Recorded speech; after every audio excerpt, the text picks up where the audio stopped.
That evening I went to dine at a great stone house on Lakeshore Drive, which looked as though the architect had started to build a medieval castle and then, changing his mind in the middle, had decided to turn it into a Swiss chalet. It was a huge party, and I was glad when I got into the vast and sumptuous drawing room, all statues, palms, chandeliers, old masters, and overstuffed furniture, to see that there were at least a few people I knew. I was introduced by Henry Matron to his thin, raddled, frail wife. I said how do you do to Miss Bradley and Isabelle. Isabelle was looking very pretty in a red silk dress that suited her dark hair and rich hazel eyes. She appeared to be in high spirits, and no one could have guessed that she had so recently gone through a harassing experience. She was talking gaily with two or three young men, gray among them, who surrounded her. She sat at dinner at another table and I could not see her. But afterwards, when we men, after lingering intermittently over our coffee, liqueurs, and cigars, returned to the drawing room, I had a chance to speak with her. I knew her too little to say anything directly about what Elliot had told me, but I had something to say that I thought she might be glad to hear. I saw your young man the other day in the club, I remarked casually. Oh, did you? She spoke as casually as I had, but I perceived that she was instantly alert. Her eyes grew watchful, and I thought, as I read in them, something like apprehension. He was reading in the library. I was very much impressed by his power of concentration. He was reading when I went in soon after 10. He was still reading when I went back after lunch. And he was reading when I went in again on my way out to dinner. I don't believe he'd moved from his chair for the best part of 10 hours. What was he reading? William James's Principles of Psychology. She looked down so that I had no means of knowing what I had said affected her, but I had a notion that she was at once puzzled and relieved. I was at that moment fetched by my host, who wanted me to play bridge, and by the time the game broke up, Isabelle and her mother had gone. A couple of days later, I went to say goodbye to Miss Bradley and Elliot. I found them sitting over a cup of tea. Isabelle came in shortly after me. We talked about my approaching journey. I thanked them for their kindness to me during my stay in Chicago. After a decent interval, got up to go. I'll walk with you as far as the drugstore, said Isabelle. I've just remembered there's something I want to get. The last words Miss Bradley said to me were, You'll give my love to my dear Queen Margarita the next time you see her, won't you? I had given up disclaiming any acquaintance with that august lady and answered glibly that I would be sure to. When we got into the street, Isabelle gave me a sidelong, smiling glance. Do you think you could drink an ice cream soda? She asked me. I could try, I answered prudently. Isabelle did not speak till we reached the drugstore, and I, having nothing to say, said nothing. We went in and sat at a table on chairs with twisted wire backs and twisted wire legs. They were very uncomfortable. I ordered 2 ice cream sodas. There were few people at the counter buying. 2 or 3 couples were seated at other tables, but they were busy with their own concerns, and to all intents and purposes we were alone. I lit a cigarette and waited while Isabelle, with every appearance of satisfaction, sucked at a long straw. I had a notion that she was nervous.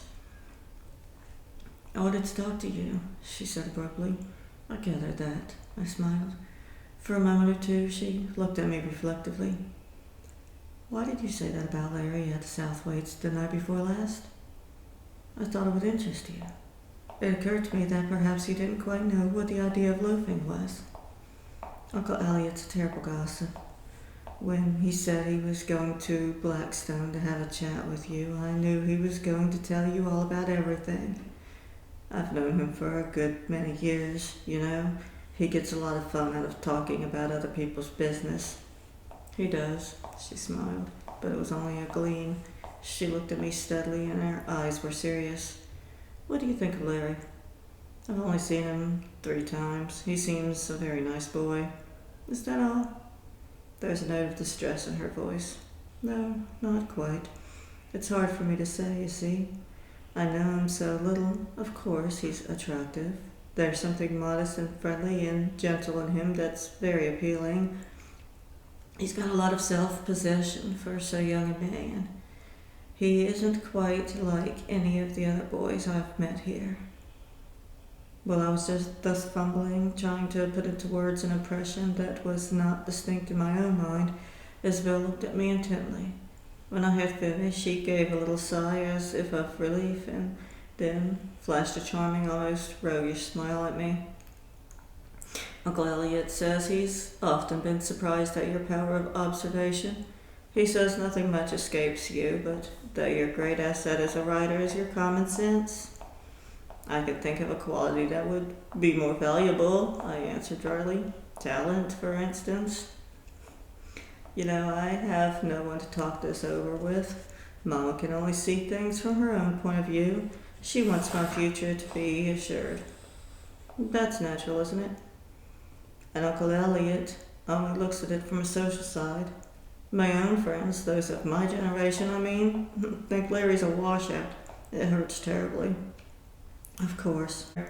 It's not that they're not nice to him. No one can't help being nice to Larry. But they look upon him as a joke. They josh him a lot, and it exasperates them that he doesn't seem to care. He only laughs, you know, how things are at present. I only know what Elliot has told me. May I tell you exactly what happened when we went down to Maugham? Of course. I have reconstructed Isabelle's account, partly from my recollection of what she said then and there to me, and partly with the help of my imagination. But it was a long talk that she and Larry had, and I have no doubt that they said a great deal more than I now propose to relate. I suspect that, as people do on these occasions, they not only said much that was irrelevant, but said the same things over and over again. When Isabelle awoke and saw that it was a fine day, she gave Larry a ring, telling him that her mother wanted her to go to Marvin and do something for her. She asked him to drive her down. She took the precaution to add a thermos of martinis to the thermos of coffee her mother had told Eugene to put in the basket. Larry's roadster was a recent acquisition, and he was proud of it. He was a fast driver, and the speed at which he went exhilarated them both. When they arrived, Isabelle, with Larry to write down the figures, measured the curtains that were to be replaced. Then they set out to luncheon on the stoop. It was sheltered from any wind there was, and the sun of the Indian summer was good to bask in. The house, on a dirt road, had none of the elegance of the old frame house of New England, and the best you could say of it was that it was roomy and comfortable. But from the stoop you had a pleasing view of a great red barn with a black roof, a clump of old trees, and beyond them, as far as the eye could reach, brown fields. It was a dull landscape, but the sunshine and the glowing tints of the waning year gave that day an intimate loveliness. There was an exhilaration in the great space that was spread before you, cold, bleak, and dreary as it must have been in winter, dry, sun-baked, and oppressive as it may have been in the dog days. Just then it was strangely exciting, for the vastness of the view invited the soul to adventure. They enjoyed their lunch like the healthy young things they were, and they were happy to be together. Isabelle poured out the coffee, and Larry lit his pipe. "Now go right ahead, darling," he said, with an amused smile in his eyes. Isabelle was taken aback. "Go right ahead about what?" she asked with an innocent look as she could assume. He chuckled. "Till you take me for a perfect fool, honey. If your mother didn't perfectly know the measurements of the living room windows, I'll eat my hat.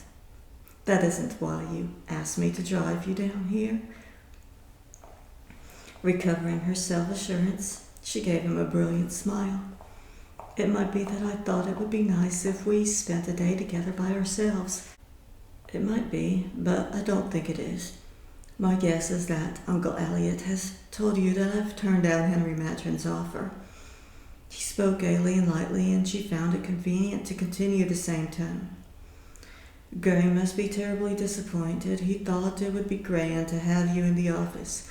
You must get down to work sometime, and the longer you leave, the harder it'll be. He puffed at his pipe and looked at her tenderly, smiling so that she could not tell if he was serious or not. Do you know, I've got an idea that I want to do more with my life than sell bonds. All right then, go into a law office or study medicine. No, I don't want to do that either. What do you want to do then? Loaf, he replied calmly. Oh, Larry, don't be funny. This is desperately serious. Her voice quivered and her eyes filled with tears. Don't cry, darling. I don't want to make you miserable. He went and sat down beside her and put his arm around her. There was a tenderness in his voice that broke her, and she could no longer hold back her tears. But she dried her eyes and forced a smile to her lips. It's all very fine to say you don't want to make me miserable. You are making me miserable. You see, I love you. I love you too, Isabelle. She sighed deeply. Then she disengaged herself from his arm and drew away from him. Let's be sensible. A man must work, Larry. It's a matter of self-respect. This is a young country, and it's a man's duty to take part in its activities. Henry Matron was saying only the other day that we were beginning an era that would make the achievements of the past look like two bits. He said he could see no limit to our progress, and he's convinced that by 1930 we shall be the richest and greatest country in the world. Don't you think that's terribly exciting? Terribly. There's never been such a chance for a young man. I should have thought you'd be proud to take part in the work that lies before us. It's such a wonderful adventure. He laughed lightly. I dare say you're right. The Armours and Swifts will pack more and better meat. The McCormicks will make more and better harvesters. And Henry Ford will turn out more and better cars, and everyone will get richer and richer. And why not? As you say, and why not? Money just doesn't happen to interest me. Isabelle giggled. Darling, don't talk like a fool. One can't live without money. I have a little. That's what gives me the chance to do what I want. Loaf? Yes, he answered, smiling. You're making it so difficult for me, Larry, she sighed. I'm sorry, I wouldn't if I could help it. You can help it. He shook his head. He was silent for a while, lost in thought. When at last he spoke, it was to say something that startled her. The dead look so terribly dead when they're dead. What do you mean exactly? She asked, troubled. Just that. He gave her a rueful smile. You have a lot of time when you are up there in the air by yourself. You get odd ideas. What sort of ideas? Vague, he said, smiling. Incoherent, confused. Isabelle thought this over for a while. Don't you think if you took a job they might sort themselves out and you'd know where you were? I've thought of that. I had a notion that I might go to work with a carpenter or in a garage. Oh, Larry, people would think you're crazy. Would that matter? To me, yes. Once more, silence fell upon them. It was she who broke it. She sighed. You're so different from what you were before when you went out to France. That's not strange. A lot has happened to me then, you know, such as, the ordinary casual run of events. My greatest friend of the Air Force was killed saving my life. I didn't find that easy to get over. Tell me, Larry. He looked at her with deep distress in his eyes. I'd rather not talk about it. After all, it was only a trivial incident.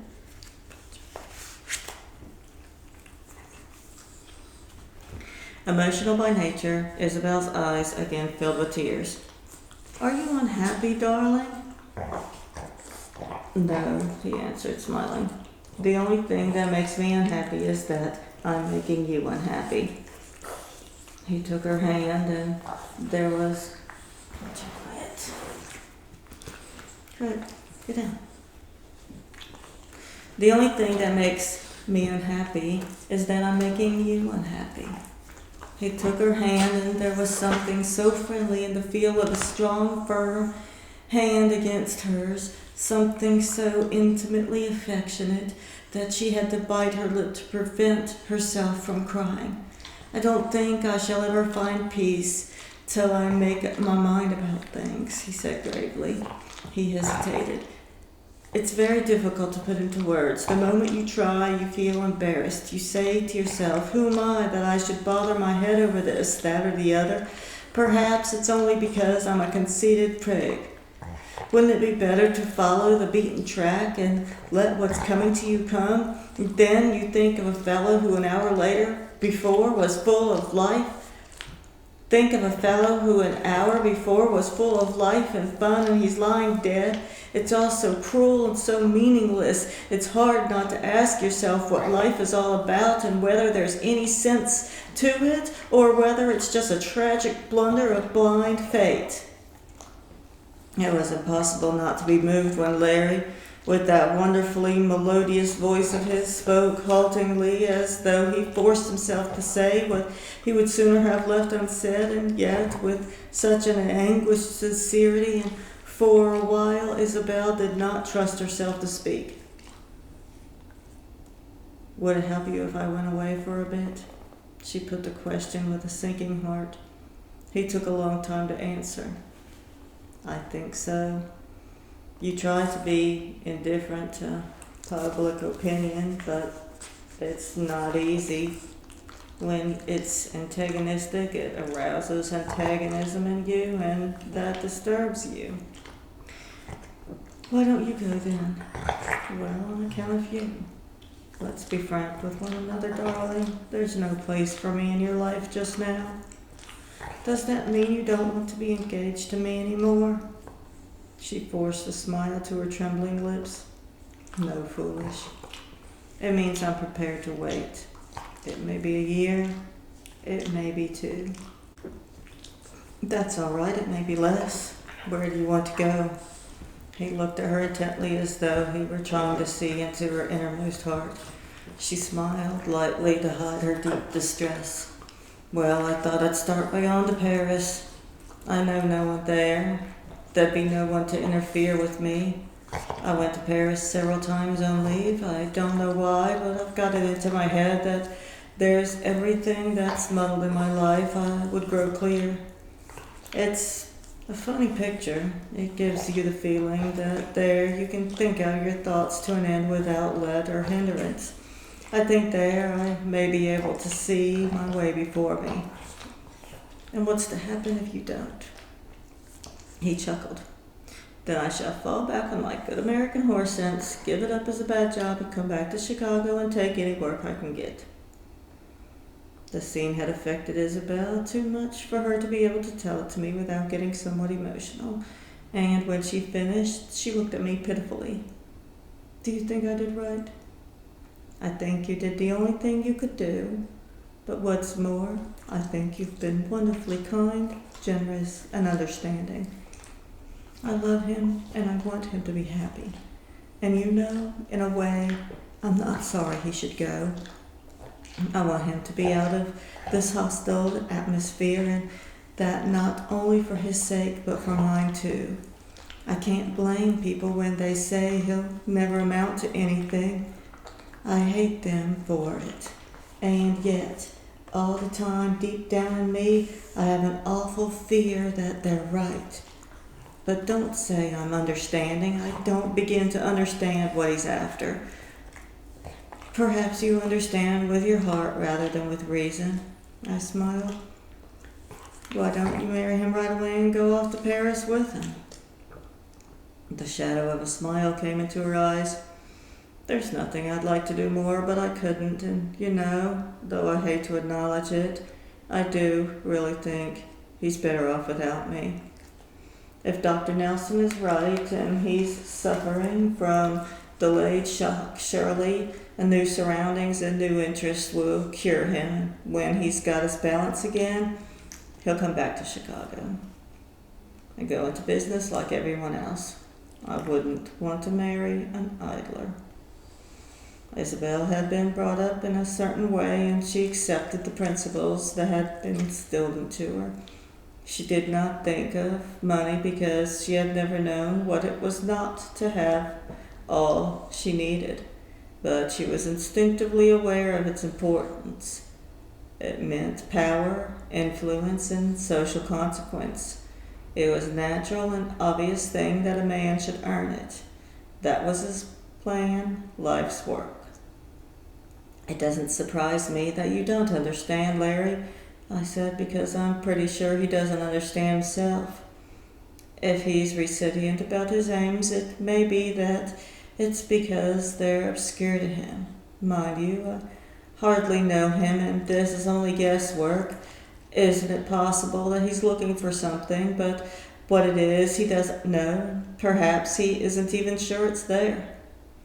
Perhaps whatever it is that's happened to him during the war has left him with a restlessness that won't let him be. Don't you think he may be pursuing an ideal that is hidden in a cloud of unknowing, like an astronomer looking for a star that his only mathematical calculation tells him exists? I feel that something's troubling him, his soul. It may be that he's a little frightened of himself. It may be that he has the confidence and authenticity of the vision that he dimly perceives in his mind's eye. He gives me such an odd impression sometimes. He gives me the impression of a sleepwalker who's suddenly wakened in a strange place and can't think where he is. He was so normal before the war. One of the nice things about him was his enormous zest for life. He was so scatterbrained and gay, it was wonderful to be with him. He was so sweet and ridiculous. What can have happened to change him so much? I wouldn't know. Sometimes a small thing will have an effect on you out of all proportion to the event. It depends on the circumstances and your mood at the time.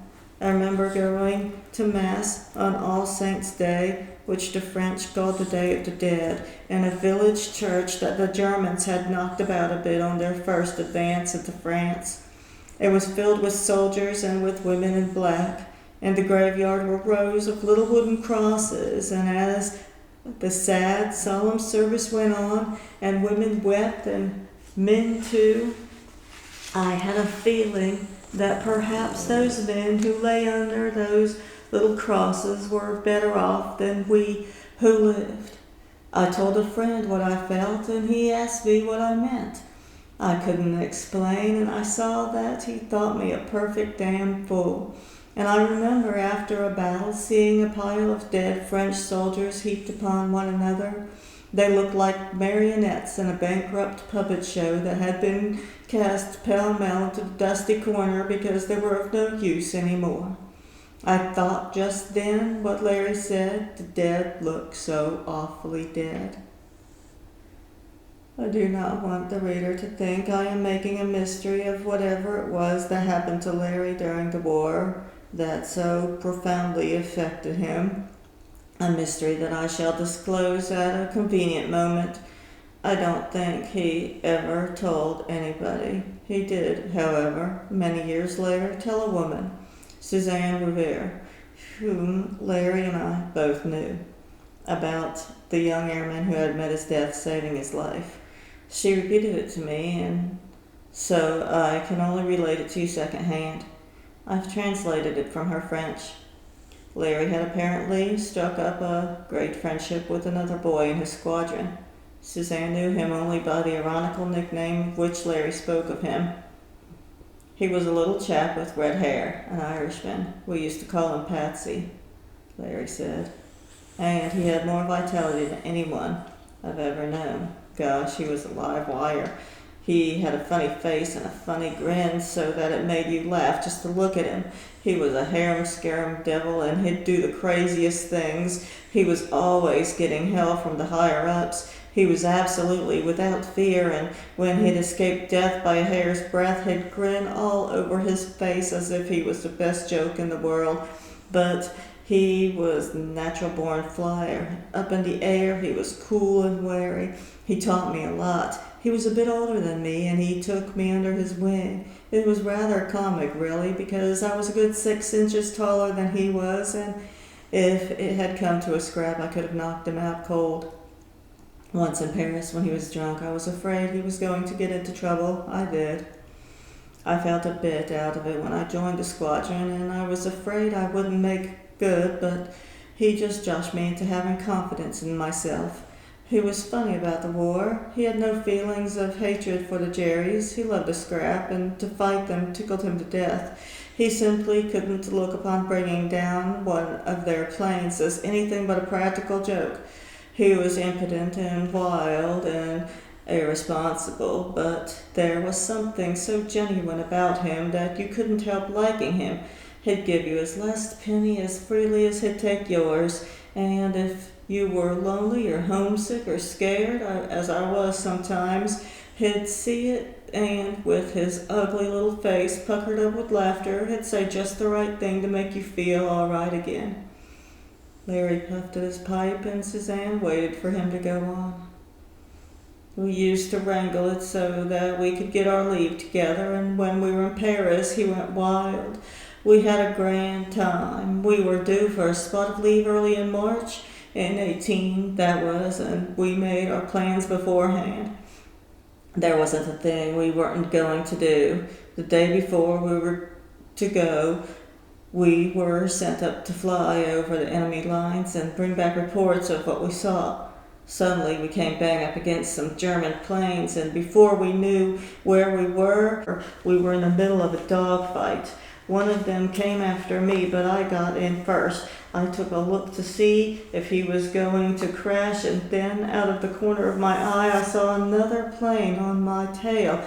I dived to get away from him, but he was on me like a flash, and I thought I was done for. Then I saw Patsy come down on him like a streak of lightning and give him all he'd got that had enough, and sheered off, and we made for home. My machine had got pretty well knocked about, and I only just made it. Patsy got in before me when I got out of my plane that just got him out of his. He was lying on the ground, and they were waiting for the ambulance to come up. When he saw me, he grinned. "I got that blighter who was on your tail," he said. "What's the matter, Patsy?" I asked. "Oh, it's nothing," he winged me. He was looking deathly white. Suddenly a strange look came over his face. It had just come to him that he was dying. At the possibility of death had never so much as crossed his mind before. They could stop him. He sat up and gave a laugh. "Well, I'm jiggered," he said. He fell back dead. He was 22. He was going to marry a girl in Ireland after the war. The day after my talk with Isabelle, I left Chicago for San Francisco, where I was to take ship for the Far East.